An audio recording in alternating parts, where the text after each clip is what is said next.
ರಾಜ್ಯವನ್ನೇ ನಡುಗಿಸಿದ ಹಗರಣ, ಖದೀಮರ ಹುಟ್ಟಡಗಿಸಿದ ಖಾಕಿ. ನಂದಿ ಸಕ್ಕರೆ ಕಾರ್ಖಾನೆಗೆ 12.33 ಕೋಟಿ ನಾಮ. 8 ಖದೀಮರ ಬಂಧನ. ಬೋಗಸ್ ಬಿಲ್ ಸೃಷ್ಟಿಸಿ ಬ್ಯಾಂಕ್ ಖಾತೆಗಳಿಗೆ ಹಣ ವರ್ಗಾವಣೆ. 11.32 ಕೋಟಿ ಜಪ್ತಿ. ಖಾಕಿ ತಂಡಕ್ಕೆ ಎಸ್ಪಿ ನಿಂಬರಗಿ ಶ್ಲಾಘನೆ.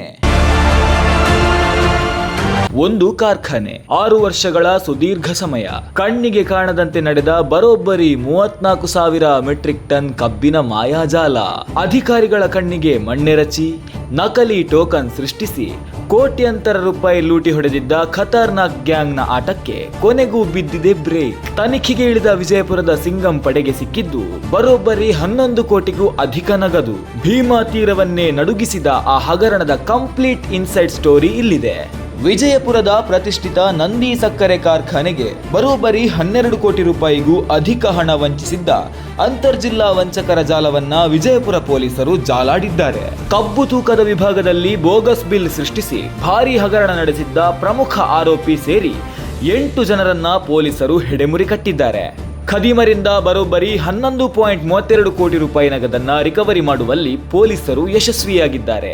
ಜಮಖಂಡಿಯ ಧರೇಪ್ಪ ದುಂಡಪ್ಪ ನಾವಿ, ಬೆಳಗಾವಿ ಮತ್ತು ಬಾಗಲಕೋಟೆಯ ಭೀರಪ್ಪ ಗಾಡಾದಾರ, ಯಲ್ಲಪ್ಪ ಗಾಡಾದಾರ, ಪ್ರಕಾಶ ಗಡ್ಡಿ, ಪರಮಾನಂದ ಗಡ್ಡಿ, ಮಹಾದೇವ ಕಾಂಬಳೆ, ಬಾಳಪ್ಪ ಚೋಪಡೆ ಮತ್ತು ಪ್ರಭಾಕರ ಸಿಂಗೆ ಎಂಬುವವರನ್ನ ಬಂಧಿಸಲಾಗಿದೆ. ಕಾರ್ಖಾನೆಯ ಪ್ರಧಾನ ವ್ಯವಸ್ಥಾಪಕ ಅಶೋಕ ತಿಪ್ಪಾರೆಡ್ಡಿಯವರು ಜೂನ್ 12ರಂದು ನೀಡಿದ ದೂರಿನ ಮೇರೆಗೆ ಪೊಲೀಸರು ತನಿಖೆ ಆರಂಭಿಸಿದಾಗ ಈ ಮಹಾ ಹಗರಣ ಬೆಳಕಿಗೆ ಬಂದಿದೆ. ನಂದಿ ಸಹಕಾರಿ ಸಕ್ಕರೆ ಕಾರ್ಖಾನೆ ಅವರಿಂದ ಇದನ್ನ ಕಂಪ್ಲೇಂಟ್ ಅನ್ನ ಕೊಡ್ತಾರೆ.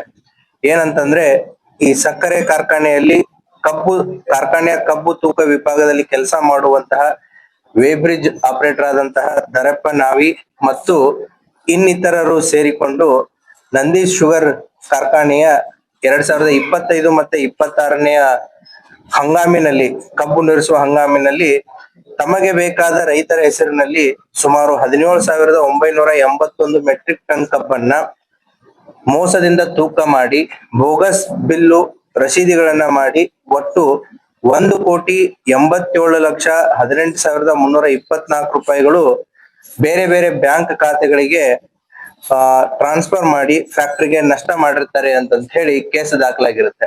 ಸೊ ಮೇಲ್ನೋಟಕ್ಕೆ ಇದು ಕೇವಲ 25-26ನೇ ಸಾಲಿನಲ್ಲಿ ಒಟ್ಟು 17,000 ಮೆಟ್ರಿಕ್ ಟನ್ ಕಬ್ಬಿಗೆ ಸಂಬಂಧಪಟ್ಟಂತೆ 1,87,00,000 ಫ್ಯಾಕ್ಟರಿಗೆ ನಷ್ಟ ಆಗಿದೆ ಅಂತ ಕಂಡು ಬಂದ್ರು ಕೂಡ ಈ ಹಿನ್ನೆಲೆಯನ್ನ ಇನ್ ಡೆಪ್ತ್ ಆಗಿ ನಾವು ಪರಿಶೀಲನೆ ಮಾಡಿದಾಗ DSP ರೂರಲ್ಲು ಮತ್ತೆ CPI ವಿಜಯಪುರ ರೂರಲ್ಲು ಮತ್ತೆ PSI ಬಬಲೇಶ್ವರು ಮತ್ತೆ ಇಲ್ಲೆಲ್ಲ ಇರುವಂತಹ ಸಿಬ್ಬಂದಿಗಳ ಒಂದು ತನಿಖಾ ತಂಡವನ್ನ ನೇಮಕ ಮಾಡಿಕೊಂಡು ಇದನ್ನ ಇನ್ ಡೆಪ್ತ್ ಇನ್ವೆಸ್ಟಿಗೇಷನ್ಗೆ ಇಳಿತಾರೆ. ಇದರಲ್ಲಿ ಇವನ ಜೊತೆಗೆ ಇನ್ನೂ ಒಂದು 7 ಜನ ಆರೋಪಿತರನ್ನು ಕೂಡ ಇದರಲ್ಲಿ ಕಂಡು ಬರುತ್ತೆ. ಇದು ಕೇವಲ 2025 ಮತ್ತೆ 26ನೇ ಸಾಲಿನಲ್ಲಿ ಅಷ್ಟೇ ಅಲ್ಲ, ಇದು 2020ರಿಂದ 26ರವರೆಗೂ ಸುಮಾರು 5ರಿಂದ 6 ವರ್ಷಗಳ ಕಾಲ ನಿರಂತರವಾಗಿ ಈ ರೀತಿ ಇವರು ಫ್ರಾಡ್ ಮಾಡಿದ್ದಾರೆ ಅನ್ನೋದು ಕೂಡ ಕಂಡು ಬರುತ್ತೆ. ಕಳೆದ 2020-21ರಿಂದ 2025-26ರವರೆಗಿನ 6 ವರ್ಷಗಳ ಅವಧಿಯಲ್ಲಿ ಆರೋಪಿಗಳು ಈ ಕೃತ್ಯ ಎಸಗಿದ್ದಾರೆ. ಆರೋಪಿ ಭೀರಪ್ಪ ಗಾಡಾದಾರ ಮೊದಲು ಕಾರ್ಖಾನೆಯ ತೂಕ ಮಾಪನ ವಿಭಾಗಕ್ಕೆ ಕೆಲಸಕ್ಕೆ ಸೇರಿಕೊಂಡಿದ್ದ. ಅಲ್ಲಿನ ಫೀಲ್ಡ್ ಆಫೀಸರ್ ಹಾಗೂ ಟೋಕನ್ ಆಪರೇಟರ್ ಗಳನ್ನ ನಂಬಿಸಿ ಬೋಗಸ್ ಟೋಕನ್ ಗಳನ್ನ ಜನರೇಟ್ ಮಾಡುತ್ತಿದ್ದ. ಕಬ್ಬಿನ ಟ್ರ್ಯಾಕ್ಟರ್ಗಳ ತೂಕಕ್ಕೆ ಈ ಬೋಗಸ್ ಟೋಕನ್ ಗಳನ್ನ ಜೋಡಿಸಿ ರೈತರ ಹೆಸರಿನಲ್ಲಿ ಸುಮಾರು 34,490 ಮೆಟ್ರಿಕ್ ಟನ್ ಕಬ್ಬಿನ ಖೋಟಾ ರಸೀದಿ ಸೃಷ್ಟಿಸುತ್ತೆ. ಫೇಕ್ ಜನರೇಟ್ ಬಿಲ್ಗಳನ್ನ ಮಾಡಿ ಸುಮಾರು 6,61,97,634 ರೂಪಾಯಿನ ಪಡೆದಿರ್ತಾನೆ. ಅದು ಕೂಡ ವಾಪಸ್ಸು ನಮ್ಮ ಪೊಲೀಸ್ನವರು ರಿಕವರಿ ಮಾಡಿದ್ದಾರೆ. ಈತನ ತಮ್ಮನಾದಂತ ಪರಮಾನಂದ ಗಡ್ಡಿ, 4ನೇ ಆರೋಪಿ ಏನಿದಾನೆ ಸಿದ್ಲಿಂಗ್ ಗಡ್ಡಿಯ ತಮ್ಮ ಪರಮಾನಂದ ಗಡ್ಡಿನೂ ಕೂಡ ಇವ್ರ ಜೊತೆ ಇನ್ವಾಲ್ವ್ ಆಗಿರ್ತಾರೆ. ಇವನು ಅಣ್ಣ ತಮ್ಮ ಸೇರಿಬಿಟ್ರೆ ಇಷ್ಟೊಂದು ದುಡ್ಡನ್ನ ಇದನ್ನ ಮಾಡಿರ್ತಾರೆ. ಅದನ್ನು ಕೂಡ ರಿಕವರಿ ಮಾಡಲಾಗಿದೆ. ಅದೇ ರೀತಿ ಇನ್ನೊಬ್ಬ ಆರೋಪಿ ಮಹಾದೇವ್ ಕಾಂಬ್ಳೆ ಅನ್ನೋನು, ಈತನು ಕೂಡ ರಾಯಬಾಗ್ ತಾಲೂಕವನು. ಈತ ಒಟ್ಟು 9 ಜನರ ಹೆಸರಲ್ಲಿ ಈ ರೀತಿ ಬಿಲ್ಗಳನ್ನ ಕ್ರಿಯೇಟ್ ಮಾಡಿಬಿಟ್ಟು ಅಂದ್ರೆ ದುಡ್ಡುಗಳನ್ನ ಹಾಕ್ಸ್ಕೊಂಡಿರ್ತಾನೆ. ಈತನಿಂದ ಒಟ್ಟು 1,36,88,000 ಕೂಡ ರಿಕವರಿ ಮಾಡಲಾಗಿದೆ. ಅದೇ ರೀತಿ ಬಾಳಪ್ಪ ಪಾಂಡು ಬೋಪಡೆ, ಈತನು ಕೂಡ ರಾಯಬಾಗ್ ತಾಲೂಕು ಅಲಕ್ನೂರ್ದವನು. ಈತನು ಕೂಡ ಇವರೆಲ್ಲ ಜನರ ಜೊತೆಗೆ ಶಾಮೀಲಾಗಿ ಒಟ್ಟು 12 ಜನರ ಹೆಸರಿನಲ್ಲಿ ಬಿಲ್ ಮಾಡಿಸಿ ಸುಮಾರು 2,56,996 ರೂಪಾಯಿಯನ್ನ ಪಡ್ಕೊಂಡಿರ್ತಾನೆ.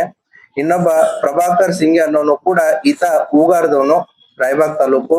ಈತ 2019ರಿಂದ 21ರಲ್ಲಿ ಹೂಗಾರ್ ಕಾರ್ಖಾನೆಯಲ್ಲಿ ರೈತರ ಜಮೀನಿಗೆ ಹೋಗಿ ಕಬ್ಬು ಬೆಳೆಯನ್ನ ನೋಡಿ ಕಬ್ಬು ಕಳಿಸುವ ಕೆಲಸ ಮಾಡಿರ್ತಾನೆ. ಈತನು ಕೂಡ ಒಬ್ಬ ಚಿಟ್ಟುಬಾಯ್ ತರ, ಫೀಲ್ಡ್ ಆಫೀಸರ್ ತರ ಕೆಲಸ ಮಾಡದಂತ ಅನುಭವ ಇದ್ದವನು. ಈತನು ಕೂಡ ಏನು ನಂದಿ ಶುಗರ್ ಫ್ಯಾಕ್ಟರಿಯಲ್ಲಿ ತಮಗೆ ಬೇಕಾಗಿರುವಂತ ಒಂದು 6 ಜನರ ಹೆಸರಲ್ಲಿ ಈ ರೀತಿಯಾದಂತಹ ಕಮಿಷನ್ ನೆಪದಲ್ಲಿ ಬಿಲ್ ಗಳನ್ನ ಕ್ರಿಯೇಟ್ ಮಾಡಿ ಸುಮಾರು 63,61,539 ರೂಪಾಯಿಯನ್ನ ಪಡ್ಕೊಂಡಿರ್ತಾನೆ. ಇದೊಂದು ವ್ಯವಸ್ಥಿತವಾಗಿ ಈ ಪ್ರೆಸ್ ಮೀಟ್ ನ ಉದ್ದೇಶ ಏನು ಅಂತಂದ್ರೆ ಯಾವ ರೀತಿ ಏನು ಈ ತೂಕದ ಹೆಸರಿನಲ್ಲಿ ಮತ್ತೆ ಫೀಲ್ಡ್ ಲೆವೆಲ್ ಇದೆಲ್ಲಿಂದ ಸ್ಟಾರ್ಟ್ ಆಗುತ್ತೆ ಅಂತಂದ್ರೆ ಚಿಟ್ ಬೈ ಫೀಲ್ಡ್ ಆಫೀಸರ್ಸ್ ಏನಿರ್ತಾರೆ ಅವ್ರು ಆಕ್ಚುಲಿ ಶುಗರ್ ಫ್ಯಾಕ್ಟರಿ ಏರಿಯಾದಲ್ಲಿ ಯಾರ್ಯಾರು ರೈತರು ಎಷ್ಟೆಷ್ಟು ಕಬ್ಬು ಬೆಳೆದಿದ್ದಾರೆ, ಎಷ್ಟು ಏರಿಯಾ ಬರುತ್ತೆ, ಅಂದಾಜು ಎಷ್ಟು ಕಬ್ಬು ಈ ಸಾರಿ ನಮ್ಮ ಫ್ಯಾಕ್ಟ್ರಿಗೆ ಬರುತ್ತೆ, ಎಷ್ಟು ನುರಿತ ಏನು ಕಬ್ಬು ನುರ್ಸೋದಾಗತ್ತೆ ಅನ್ನುವಂತ ಒಂದು ಇದ್ರಲ್ಲಿ ರೈತರು ಎಲ್ಲೆಲ್ಲಿ ಬೆಳೆದಿದ್ದಾರೆ, ಯಾಕಂದ್ರೆ ನಾಳೆ ಕಟ್ ಮಾಡೋ ಗ್ಯಾಂಗ್ಸ್ ಗಳು ಬರ್ತಿರ್ತವೆ, ಟ್ರಾನ್ಸ್ಪೋರ್ಟೇಶನ್ಸ್ ಬರ್ತಾ ಇರುತ್ತೆ, ಇವೆಲ್ಲಾ ವಿಚಾರಗಳಲ್ಲಿ ಆಪ್ ಗಳನ್ನ ಕ್ರಿಯೇಟ್ ಮಾಡಿರ್ತಾರೆ.